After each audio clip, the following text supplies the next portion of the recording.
Ramos, boa noite. Vamos começar por um comentário sobre aquilo que ouvimos há pouco do Primeiro-Ministro. Não tem nada a ver com a vida política dele.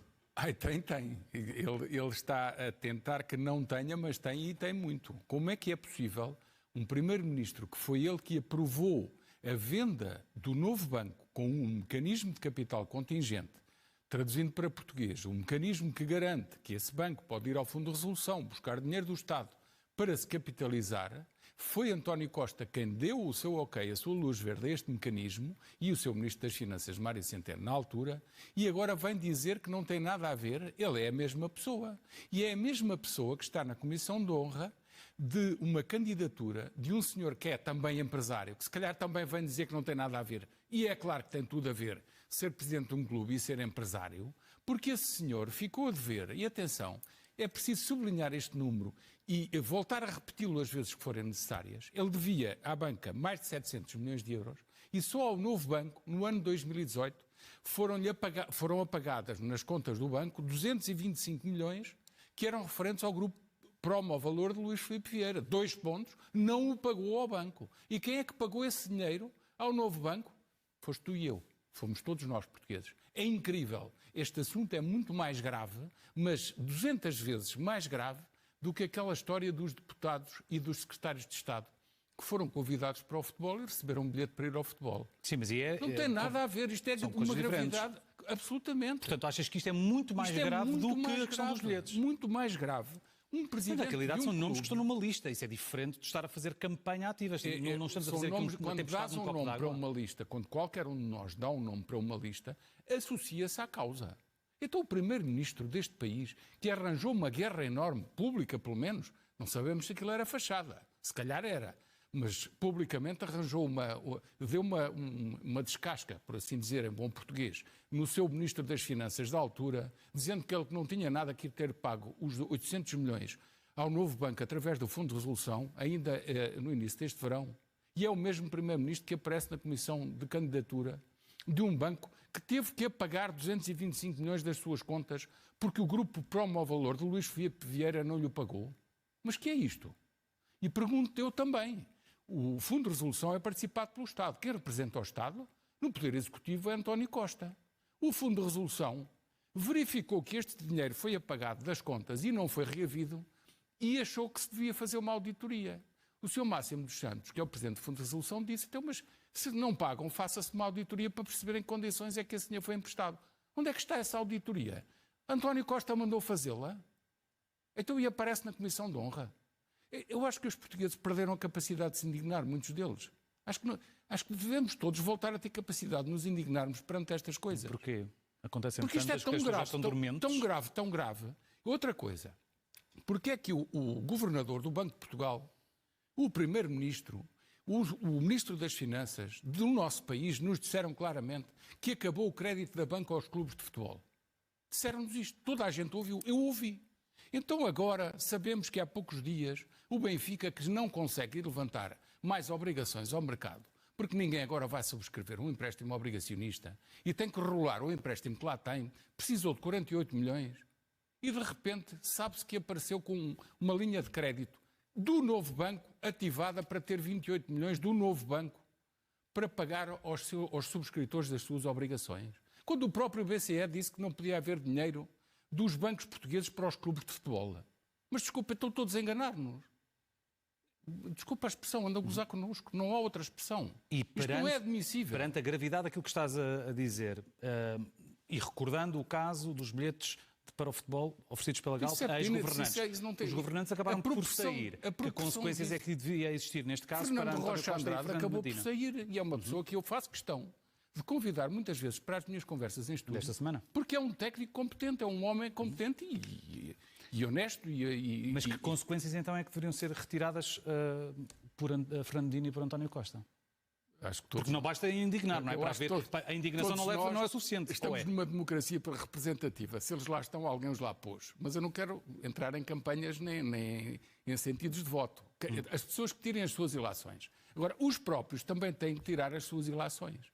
Então, um chefe de governo de um país em que é democraticamente eleito, em que anda a criticar práticas de um banco que de repente vende imóveis sem se saber se os vendeu abaixo do custo de mercado ou não, e que anda a criticar publicamente o seu Ministro das Finanças, por o seu Ministro das Finanças ter cumprido o que está na lei que ele próprio aprovou, mandou aprovar, e de repente aparece associado com o seu nome ao de um candidato.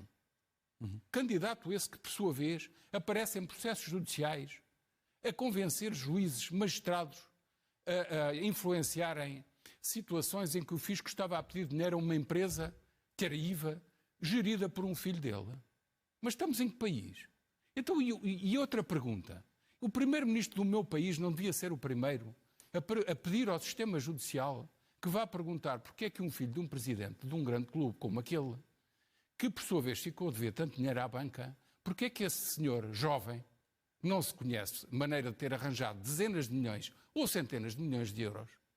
Porque é que ele gera esses valores, dezenas e centenas de milhões de euros, em empresas de imobiliário, e ninguém vai perguntar se aquele dinheiro veio através das empresas do pai e se desapareceu dos bancos? O primeiro-ministro do meu país não pergunta isto. E é o primeiro-ministro do teu país que é também adepto do Benfica, que faz a separação das águas. Isso sim é a única coisa... diz ele que está a fazer a separação das águas, porque está aqui como apenas adepto do Benfica e sócio do Benfica. No entanto, como isso é a única coisa que ele pode dizer que não tem nada a ver. Cada um de nós pode ter as suas preferências clubísticas. Agora, subscrever uma lista de uma candidatura de uma pessoa que está em processos judiciais e que ficou a dever aos bancos, banco esse cujos buracos nós, contribuintes, temos que pagar. Também tenho uma pergunta para fazer ao meu primeiro-ministro do meu país. Quantos parafusos, quantas portas de automóveis, quantos pares de sapatos, quantas camisas tiveram de ser fabricadas em Portugal para se exportar, para se obter rendimento, para esse rendimento ser tributado e para desse dinheiro uma parte ir para cobrir esses buracos dos bancos? Façam as contas. Só aqui 225 milhões. Desculpem, mas estamos em que país e estamos em que Estado de Direito? Isto não é um Estado de Direito. Não parece que seja. Deixa-me perguntar-te, porque isto aparentemente não é apenas dois socialistas, porque como a reportagem do Diogo Martins falava também, há mais, pelo menos, dois nomes que estão nesta lista, um social-democrata, Eduardo Pacheco, e o centrista Telmo Correia. O regime tem destas coisas.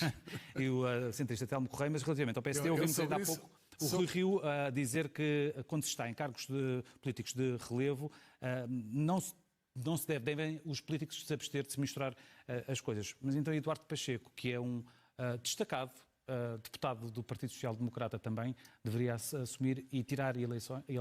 Esse é o outro lado do regime em que vivemos. É a esquerda irresponsável e a direita dos interesses, e também a esquerda dos interesses, que inquina a vida pública toda. Porquê é que tem que lá estar esses senhores dos partidos? Porquê é que tem que lá estar? Eu percebo a lógica de Luís Filipe Vieira rodear-se dessa gente.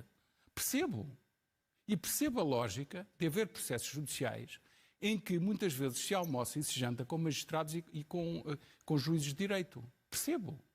Basta ver as fotografias dos restaurantes. Percebo isso tudo. E rodear-se de políticos também percebo.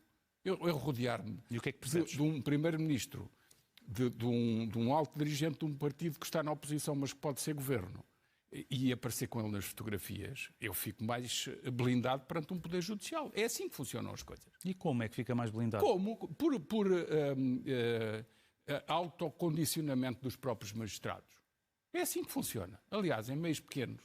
Então ainda é pior, nomeadamente em processos judiciais com outros clubes de futebol e outros dirigentes, como no Norte. Como no Porto, no Futebol Clube do Porto. Quantas vezes apareciam relatos de magistrados do Ministério Público e de juízes de direito a almoçar com os dirigentes dos clubes? O que é que aconteceu uma vez que fizeram uma penhora do Estádio das Antas? É que depois apareceu. É que isto demonstra o regime em que vivemos. A história é muito rápida de se contar. Foi-me contada por um ex-diretor-geral dos impostos. Havia um senhor, na altura, Ministro das Finanças, que mandou penhorar o estádio e o diretor-geral agiu em conformidade. E deu a ordem ao diretor distrital de Finanças. O diretor distrital de Finanças, que era da simpatia do clube, o que é que ele fez? Quis ridicularizar a penhora. E então mandou escrever no auto, penhora-se a retrete. Para quê? Para passar a informação cá para fora, os jornalistas dizerem essa frase e a penhora ser alvo de uma chacota geral. O presidente desse clube, nessa noite desse dia, dizia assim: acham isto bem, uma retrete penhorada? E depois dizia assim: eu vou rescindir a garantia bancária. Eu em casa ri-me à gargalhada. Ele é que ia rescindir uma garantia bancária de um pagamento de uma dívida que já tinha transitado entre o banco e o fisco e ele já não a tinha sequer na sua mão. Só para fazer número perante os seus associados e perante o país. É assim que funciona o regime. Só quem não quer perceber estas coisas e se deixa embalar pelas canções destes senhores, pronto, inscreve-se nas listas das comissões de honra para as candidaturas. E depois é o que é. Depois não é a mesma pessoa. Não é um primeiro-ministro e não é um adepto do clube de futebol. São duas pessoas completamente diferentes. Enfim.